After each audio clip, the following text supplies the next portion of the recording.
মাথাবাৰীখন বনোৱাৰ পিছত কেইদিনমান পিছত মাথাবাৰীৰ যিকেইটা প্ৰখণ্ড গাঁত হৈছে সেই গাঁতকেইটাৰ কাৰণে আমি কেইবাবাৰো আমি নিউজ কৰিছিলোঁ, কিন্তু নিউজ কৰাৰ পিছত এই কণ্ট্ৰেক্টাৰৰ কিছুমান কণ্ট্ৰেক্টাৰৰ বিষয়ববী আহি অলপ মাটি চাটি দি যেন তেন খেলি পুতি থৈ যায় আৰু দুদিন পিছত সেই মাটিখিনি আকৌ সেই গাঁতখনত সোমাই যায়, আকৌ তাত এক্সিডেণ্ট হয়, কিবাকিবি হয়। আমাৰ স্কুল কলেজীয়া ছাত্ৰ ছাত্ৰী আপ ডাউন কৰে, বহুত অসুবিধাৰ সন্মুখীন হ'ব লাগে।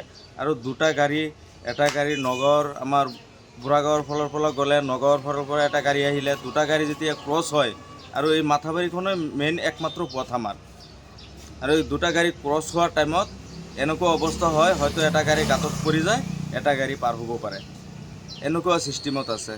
গতিকে মই আমাৰ বুঢ়াগাঁও নগাঁও যিটো সংযোগী পথ, এই পথৰ যিটো দলং আছে, এই দলংখন নিৰ্মাণ কৰি আছে।